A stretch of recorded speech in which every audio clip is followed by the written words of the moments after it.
according to Pete Thamel of ESPN, it sounds like at worst, this is probably a game or two suspension to start the season.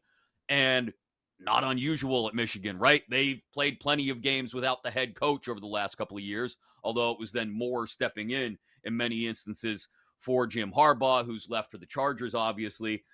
They've got the infrastructure to handle a game or two, especially early non-conference games, again, without their head coach. But just this is the scandal that will not die. And there will be this Netflix series that comes out in a couple of weeks as well. So it's not going anywhere, and it's not a great look for Michigan football. No, and it's not a great look for the Big Ten. And Chris, let me tell you, nobody, and I mean nobody, does scandal like the Big Ten. You name it. If the Big Ten can attach some kind of controversy to it, they definitely get it done. Now, people are saying that Michigan is probably going into a tough year, a down year after winning a national championship. We saw Harbaugh bolt and head back to the NFL for a chance to win the Super Bowl. And then you bring in Sharon Moore, who did a fantastic job filling in last year when Harbaugh was suspended for a couple of games around this same thing right here and other things that go on in the Big Ten as well. So it was cool to see Moore get elevated, get the job. Obviously, the big pieces that helped them win the championship last year are all gone. Michigan, you mentioned a lot of people think it's going to be a down year. I think obviously that's relative to winning a national championship. Obviously, 25-1 to repeat as national champs. I mean, the number much longer number than that for the college, for the national championship. No, 25-1, pardon me. But to win the Big Ten, they're at about 7-1, as low as 6-1 in some spots, 750 in others, 7-1 at BetMGM. Clearly part of, I guess we would say, I don't know how you would tier or level up the teams in the Big Ten, Corey. I kind of look at it this way. And tell me, stop me at any point if you disagree. Like, Ohio State and Oregon are clearly the two national championship contenders at the top of the Big Ten. Ohio State plus 325 at BetMGM to win the national title. Oregon 8-1. Michigan and Penn State I consider on that next level, right below those two. They should be in the playoff, right? Probably not national championship contenders, but should be in the playoff, or that should be the expectation anyway. Then you get to that third tier of maybe if everything fell right, they could end up in the playoff, but more than likely it's just about a high-end bowl game, and that's USC, that's Iowa, that's Nebraska even, whose defense is going to be very good again, and who a lot of people expect a lot out of their freshman quarterback.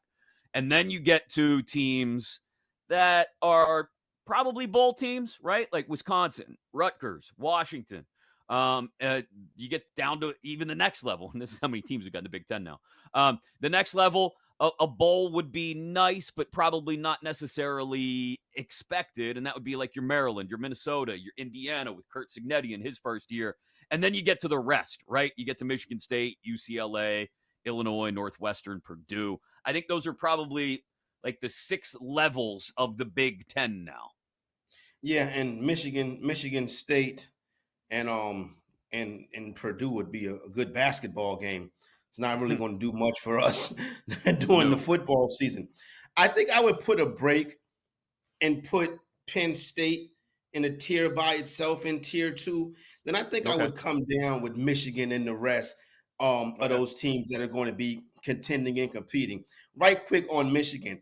But I tell you what, though, Chris, and this I keep looking at this because in week 2, when Michigan plays Texas in Michigan, if Texas comes in there and loses that game, or if Michigan beats Texas, everything we thought going into this season is flipped upside down, because now we're going to look at Michigan as a contender again and Texas maybe not so much.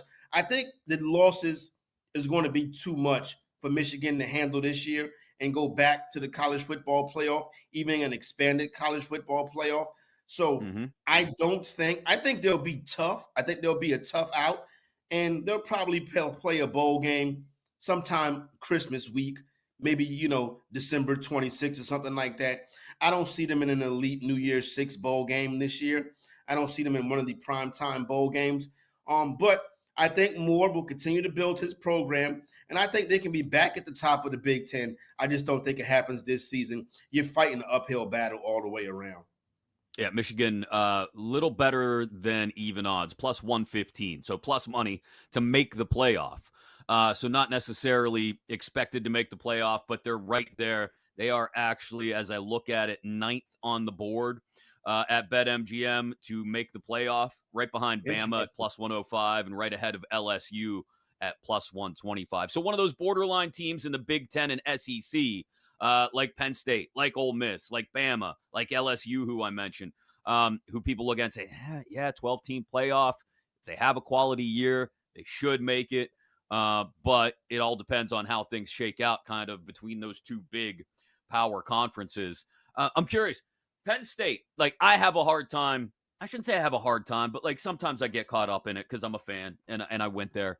The expectations on Penn State, so much of it is tied to this offense, like not actually tripping over itself this year with the new OC and Andy Koltanecki.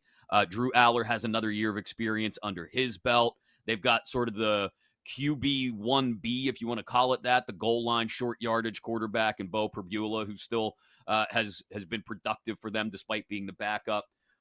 What's sort of a neutral outside of the Big Ten perspective on Penn State and James Franklin and just what the expectations should be there? Well, I think the expectation should be the college football playoff, and I do think that's where Penn State's going to end up this year. As a matter of fact, I don't know if me and you talked about this before. They did a study. If they look back at the college football playoff years, and if it was 12 teams, Penn State would have been the team that would have benefited from that the most, making the college football playoff. And I'm looking at a team that really kind of reminds me of Ole Miss in the SEC, where every year we hear about how they could possibly ascend to the top and get a spot in the conference championship game. That really hasn't been the case with big brothers in Ohio State and Michigan. Now, this year, you get Michigan down, right? Ohio State is still legit, but you also bring in a team like Oregon that makes it even more difficult. Well, good luck for Penn State is they don't have to play Oregon, and they Right. get Ohio State in their building.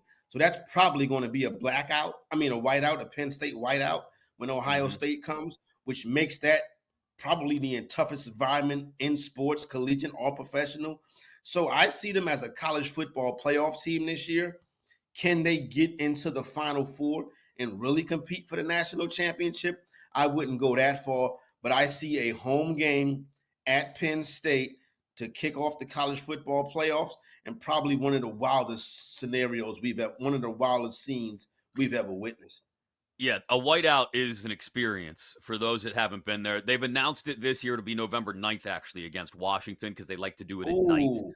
Oh, So they don't like to Ohio do the State whiteout in the games for daytime. whatever reason in afternoon. And they know there's a really good chance that Ohio State game will be the Fox Big Noon kickoff Yep.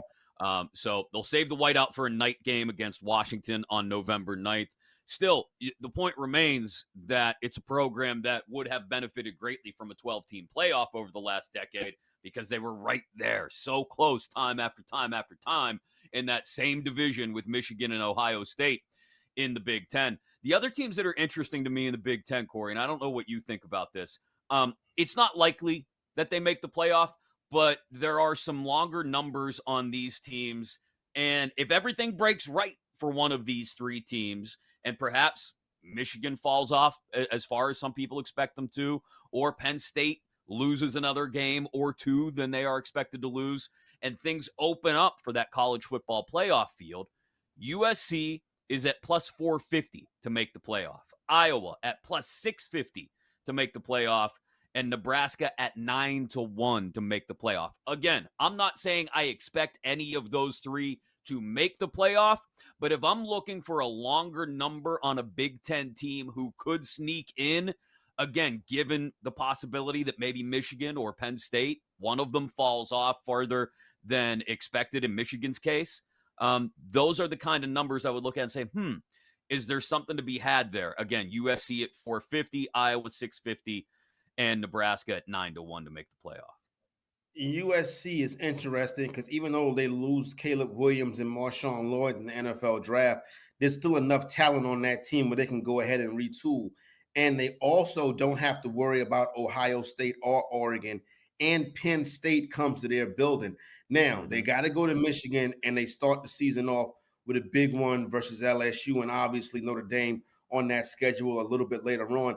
But I look at the Trojans as a team that could surprise this year, kind of flying and floating under the radar. An improvement on that defense can help this team go a long way and probably push up into college football playoff contention. At plus 450, the odds makers are showing you they really don't have that much faith in the Trojans this year. But I do think, like you said, a couple of wins here or there, and they could be able to compete for this. Now, what's the big win would be the win over LSU. Because if you go in there and you get a win over LSU, and then if LSU doesn't win the SEC, then you're saying, well, we got to rush right to the playoff as them. We beat them, kind of like how Texas did with Alabama last season. So they get into it early, right there in week one, with a big time matchup versus the Tigers, the LSU Tigers.